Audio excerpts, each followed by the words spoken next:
እንዴት ነህ ጓደኛዬ? ምን ነው የደካከመ ትመስላለህ። ሰላም አይደለህም እንዴ? ምን እባክህ፣ ዛሬ ግብር ለመክፈል ገቢዎች ሄጄ ስንት ሰዓት ተሰልፌ ተራ ሳይደርሰኝ ለነገ ተብሎ ይኸው ተመልሼ መጣሁ። ይሄማ ቀላል ነው። መፍትሄው እኮ ተገኝቷል። ምን አይነት መፍትሄ? ይኸውልህ ብርሃን ባንክ ብርሃን ኢታክስ የተሰኘ አገልግሎት ጀምሯል።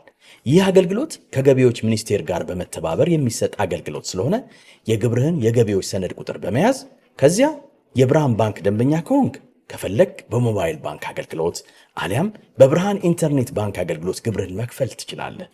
የባንኩ ደንበኛ ካልሆንክ ደግሞ ወደ ቀረበ የብርሃን ባንክ ቅርንጫፍ ሄደህ ግብርህን መክፈል ነው። ዋው! ይሄማ ትልቅ የምስራች ነው። ቀኔን ነው ያበራኸው። አዎ፣ በብርሃን ባንክ ኢታክስ የግብር ክፍያ አገልግሎት ከረጃጅም ሰልፍ ድነው በፈለጉት ሰዓት በማንኛውም ቦታ ሆነው ግብርዎን መክፈል ይችላሉ። ብርሃን ኢታክስ ፈጣን የግብር መክፈያ አማራጭ። ብርሃን ባንክ እንደ ስማችን ብርሃን ነው ስራችን። ተመልሰናል። አድማጮቻችን ቆይታችሁን አራዳ ኤፍ ኤም 95.1 ላይ እንድታደርጉ ነው የምንጋብዛችሁ። ፉትቦል ካፌ ነው ፕሮግራሙ።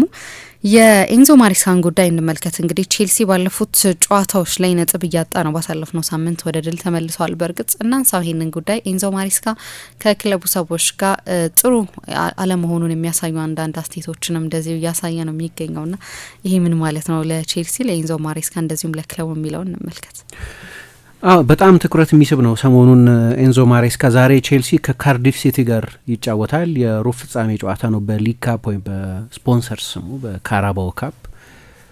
ከዚህ ጨዋታ በፊትም በቀደም ከኤቨርተን ጨዋታ በኋላ ደግሞ በጣም አስፈላጊ ከሆነ ድል በኋላ 4 ተከታታይ ጨዋታዎችን አድርጎ ቡድኑ ወደ ድል ከተመለሰ በኋላ በ3 የፕሪሚየር ሊግ ጨዋታዎች 2 ነጥብ ብቻ ካገኘ በኋላ ወደ ማሸነፍ የተመለሰበት ለአሰልጣኙ ፋታ የሚሰጥ ጊዜ የሚሰጥ ድል ካገኘ በኋላ የተናገረው ነገር ከጨዋታው በላይ መነጋገሪያ ሆኖ ነበር። የፓልመር መመለስ ምን ማለት እንደሆነ ብዙ መወራት ባለበት ጊዜ ይወራ የነበረው አሰልጣኙ ከጨዋታው በኋላ እኔ አልገባኝም ነበር። ለዚህ ነው ክሪፕቲክ ነው ምናምን የሚባለው።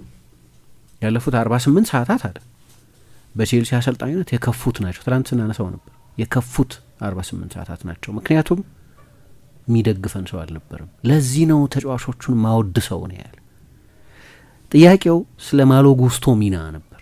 ማሎ ጉስቶ በመጀመሪያው የቼልሲ ጎል ለኮል ፓልመር ባቀበለው ኳስና ደግሞ በኋላ ራሱ ባስቆጠረው ጎል ምክንያት በጣም ጥሩ ተጫውቶ ስለነበር ስለዚህ ነው የተጠየቀው። ተጫዋቾቹን ማወድ ሰው ለዚህ ነው አለ። ከአታላንታው ጨዋታ በኋላ እስከ ኤቨርተን ጨዋታ ባለው ጊዜ ያሉትን 48 ሰዓታት ነው የከፉ 48 ሰዓታት ያለው። ስለማን ነው እያልክ ያለው? ምናልባት የደጋፊ ትችት አበሳጭቶት እንደሆን ደጋፊዎቹን የሚመለከት አይደለም ማለት ደጋፊዎቹን አይመለከትም። ትላንትና ፕሬስ ኮንፈረንሱን ሲሰጥ ይሄንን ጉዳይ ይሄንን ግልጽ ያልሆነ ትችት ክሪፕቲክ የሆነ ንግግር ለማረም እና ነገሮችን ለማስተካከል እድል ነበሩ። ትላንትና በድጋሚ ፈቃደኛ አልነበረም። አይ እሺ ስለ ካርዲፍ እናወራ አለ። ከክለቡ ሹማምንት ጋር ከዳይሬክተሮቹ ጋር ከነ ቤዳድ ኤግባሊ ሆነ ከነ ቶድ ቦሊ ጋር ነው ችግር ተብሎ ሲጠየቅ እንለፈው ሚል መልስ ነው የሰጠው። ኢትስ ካርዲፍ ቱሞሮ ፕሊዝ ሚል መልስ ነው የሰጠው እና በክሊር ሌክ ካፒታል ስር 3ኛ ዋና አሰልጣኝ ኤንዞ ማሬስካ። ከዚህ በፊት ቶማስ ቱኸል እና ማውሪሲዮ ፖቼቲኖ በውጤት ብቻ አይደለም ከቶተናም ከቼልሲ የተሰናበቱት። ውጤታቸው የሚያከርም ነበር ነሰሰርሊ ማለት አይደለም። ያው ለቼልሲ ደጋፊዎች የቱኸል መሰናበት በክሊር ሌክ ካፒታል ወይ በብሉኮ ላይ ቅሬታ ካነሱባቸው ውሳኔዎች መካከል አንደኛው እንደነበር አስታውሳለሁ። ግን ያኔ ደግሞ ከክለቦቹ ሹማምንቶች ጋር ከአዳዲሶቹ መጤ ክለቡ ባለቤቶችና እንደ ስፖርት ዳይሬክተር ይሰሩ ከነበሩት ቶድ ቦሊ ጋር ልዩነት ነበራቸው በዝውውር ጉዳዮች ላይ በተለይ እና በፕሬስ ኮንፈረንሶቻቸው ላይ እነዛ ልዩነቶች ይንጸባረቁ ነበር።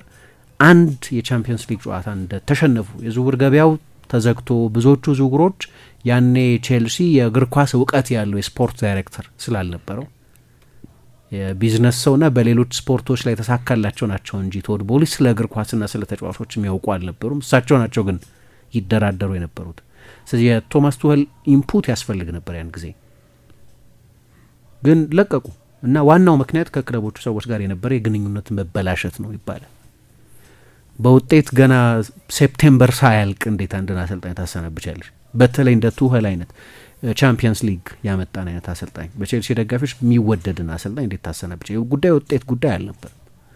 ፖቼቲኖም በጠቅላላ ውጤቱ ጥሩ አልነበርም። ቼልሲ 6ኛ ሆኖ ስለነበር የጨረሰው ካፕ ፋይናል ደርሷል። ለሊግ ካፕ ፋይናል ተጫውቷል።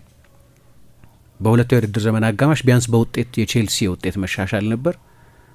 ነገር ግን በተለይ ኩዌቫ የሚባል የቆመ ኳስ አሰልጣኝ ሲመጣ እኔ ታልፌ እኔ ምክር ሳይጠየቅ ነው የቆመ ኳስ አሰልጣኝ የመጣው የሚል ቅሬታም ነበረው። በዚያም አለመስማማት ነበር። ያንኑ ፓተርን እየተከተለ ይመስላል። ግን ብንመለስበት ጥሩ ነው። አጋሮቻችን አመሰግናለን። የቼልሲን ጉዳይ እየተመለከትን የኤንዞ ማሬስካ የኤንዞ ማሬስካን ጉዳይ እየተመለከትን ነው። ትላንትና የነበረው ጋዜጣዊ መግለጫ ላይ ቅዳሜ ዕለት ለምን ያንን እንዳለ ማብራሪያ እንዲሰጥ ተጠይቆ ነበር። ነገሩን በተመለከተ ምላሽ የመስጠት ፍላጎት አልነበረውም። እንዲያውም ታይምስ የሚባል ጋዜጣ በጋዜጣዊ መግለጫው ላይ 20 ደቂቃ እና የ40 የተለያዩ ጥያቄዎች ይህንን ጉዳይ በተመለከተ ብቻ ተጠይቆ ነበር። ማን ነው 20 ደቂቃ 20 ጥያቄዎች ለምን ያንን እንዳለ ማንን እያለ እንደሆነ እንዲያብራራ ተጠይቆ ግን ረጅም መልስ ሰጠ ከተባለ እኔ ጣሊያንኛ መናገር እችላለሁ ቋንቋዬ ስለሆነ፣ ስፓኒሽ መናገር እችላለሁ፣ ፈረንሳይኛ መናገር እችላለሁ፣ እንግሊዝኛም ከሞላ ጎደል መናገር እችላለሁ። ስለዚህ በየትኛውም ቋንቋ ከተናገርኩ ለሁሉም ሰው ግልጽ ይመስለኛል።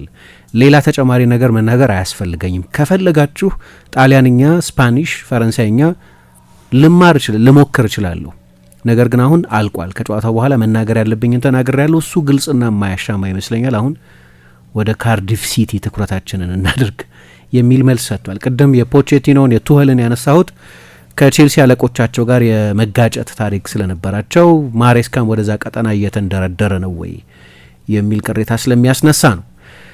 እንግዲህ እኔ ምን ማለቱ እንደሆነ አላወቅኩም። አንዳንድ ዘጋቢዎች ቼልሲን በተመለከተ በመዘገብ የምናውቃቸው አንዳንድ ዘጋቢዎች እንደሚሉት ከአታላንታው ሽንፈት በኋላ ቼልሲ ይህንን የውድድር ዘመን የቡድኑን ምርጥ ተጫዋች ሌቫይ ኮልዊልን በጉዳት አጥቶ እያሳለፈ እንደሆነ በመገንዘብ እና ለሱ የሚሆን ተተኪ አለመገዛቱን ከግምት በማስገባት ደግሞ በዚህ ውድድር ዘመን በሁሉም ውድድሮች ብዙ ርቀት የሚሄድ ከሆነ ከዓለም የክለቦች ዋንጫ ከተደመረ የዓለም ዋንጫም ደግሞ ስላለ ከ70 በላይ ጨዋታዎች የቡድኑ ተጫዋቾች ስለሚያደርጉ ሰሞኑን የሚደረገው ማሲቭ ሮቴሽን በጣም አስፈላጊ እንደሆነ ተደርጎ መቆጠር ስላለበት ከዚህ አይነት ከሮቴሽኑ ጋር በተገናኘ የሚቀርቡት ትችቶችን በተመለከተ ክለቡ እንዲከላከልለት ስለሚፈልግ እና በበቂ ሁኔታ ይህንን እያደረገ ያለውን ሮቴሽን ቡድኑ በሚገባ የክለቡ ሰዎች በሚገባ ደግፈውታል የሚል እምነት ስለሌለው የፓልመርን ያህል ለቡድኑ በጣም አስፈላጊ የሆነ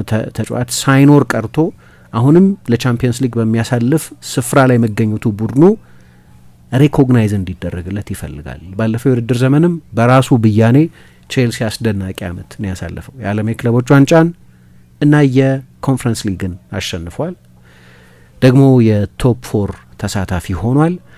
ሰዎች እንደሚሉት ለቼልሲ ቅርብ ነን የሚሉ እንደ ናዘር ኬንሴላ አይነት ጸሐፊዎች እንደሚሉት በመጀመሪያው ሲዝን ያሳለፈው ሲዝን በመጀመሪያዎቹ ጥቂት ዓመታት አርቴታ በአርሰናል እና ክሎፕ በሊቨርፑል ከነበራቸው የተሻለ ነው ብሎ ያምናል። ስለዚህ ለስራዬም በቂ ክሬዲት አልተሰጠኝም ብሎ ይናገራል። አሁን ትንሽ ግር ያለኝ አንድ ነገር አለ። ከጀርባ የነበረ ውይይት እሱን ምቾት የነፈገው ውይይት እንደነበር ግልጽ ነው። ከስፖርት ዳይሬክተሮቹ ጋር ነው ወይም የቼልሲን የዕለት ተዕለት ጉዳዮች ሃንድሶን በሆነ ሁኔታ በየዕለቱ ሁኔታውን በቅርበት ይከታተላሉ በሚባሉት በቤግዳዲ መሀል ልዩነት እንዳለ አይታወቅም። ግን ድጋፍ መሰጠት አለበት ሲል የእንግሊዝ የሚዲያ ትራዲሽን እንደዛ አይደለም። በባየር ሚኒክ አንድ አሰልጣኝ ጫና ውስጥ ካለ ወይ በዩቬንቱስ ወይ በሌላ ሀገር ሊግ ብዙ ጊዜ ከጨዋታዎች በኋላ ጭምር የስፖርት ዳይሬክተሮች ይናገራሉ እና የየክለቦቻቸው አቋም ገላጭ ይሆናሉ። እንደ አፈቀላጤ ያገለግላሉ። ስፖክስማን ነገር ናቸው። እንግሊዝ ውስጥ ግን አንድ የስፖርት ዳይሬክተር ጄሰን ዊልኮክስ ወይም አንድሪያ ቤርታ ወይም ስቲዋርት በቼልሲ ወይም ቢጌሪስታይን ብዙ ጊዜ ተናገሩ ሲባል አትሰሚም።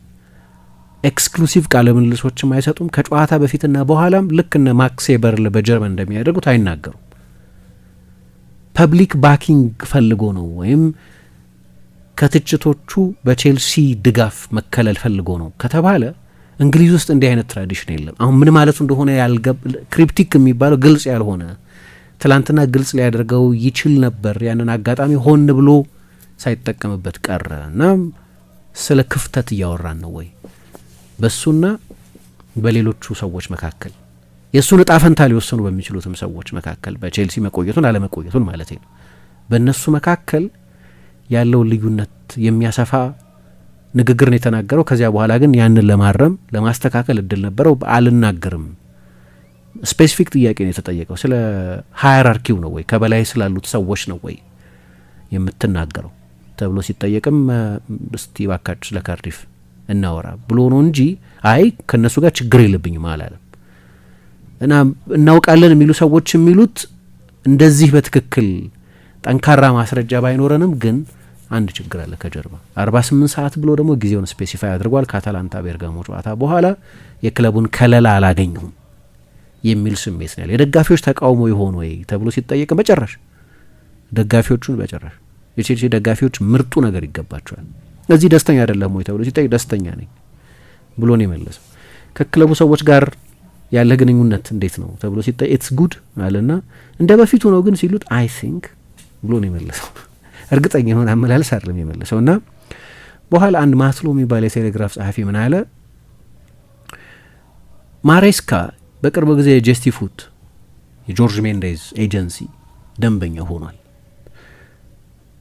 እና ከዚህ በፊትም ስሜታዊ ንግግሮች ልክ እንደ አንዳንድ አሰልጣኞች በጣም ስሜታዊ አይደለም፣ በጣም የተረጋጋ ካልኩሌትድ የሆነ ማሬስካ እኮ እንደዚህ ያለ ሲባል ብዙ ጊዜ የማይሰማበት አይነት አሰልጣኝ ነው። በፕሬስ ኮንፈረንስ ብዙ መስጠት የማይወዱ አሰልጣኞች አሉ። አርቴታ እንደዛ ነው ይባላል።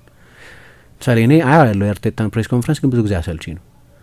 ምክንያቱም ብዙም አንዳንድ ጊዜ ካልሆነ በስተቀር ብዙ መስጠት አይፈልግም። ፕሬስ ኮንፈረንስ ርዕስም ይሆን ዜናም ይሆን ነገር መናገር የሚወድ አሞሪም ብዙ ይሰጣል። ለምሳሌ በጣም ኢሞሽናል ነው። በተለይ ከጨዋታ በኋላ በተለይ ከመጥፎ ሽንፈት በኋላ ካገኘሹ በማንቸስተር ዩናይትድ ታሪክ መጥፎ ቡድን ነው ምናምን ይላል እና ርዕስ ነው ኃይለኛ ርዕስ በጣም ኢሞሽናል ነው።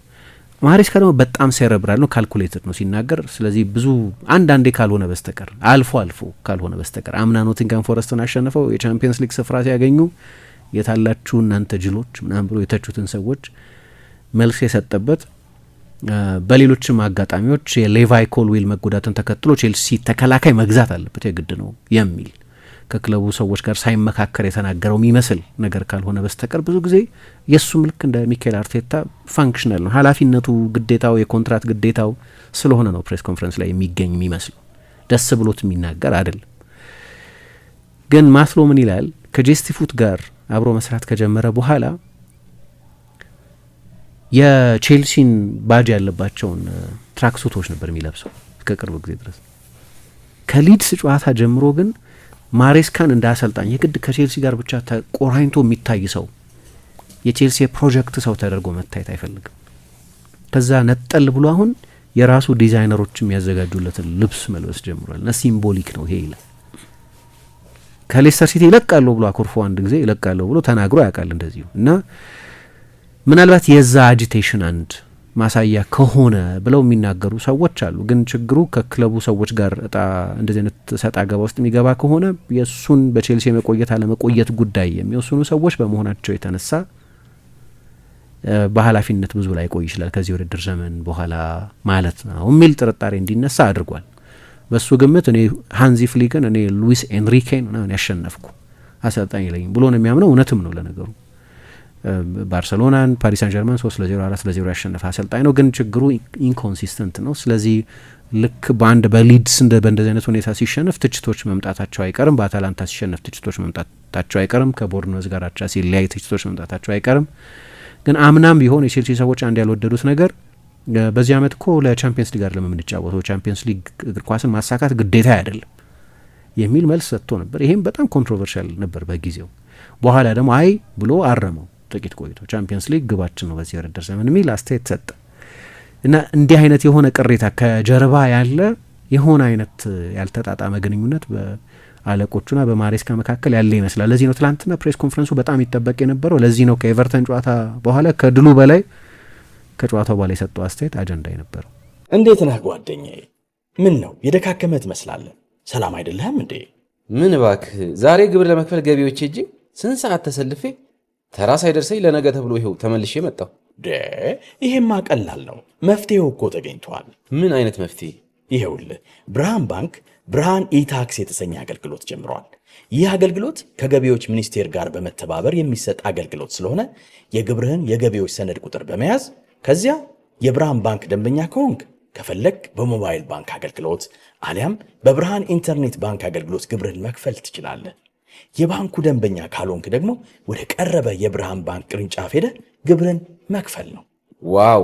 ይሄማ ትልቅ የምስራች ነው። ቀኔን ነው ያበራኸው።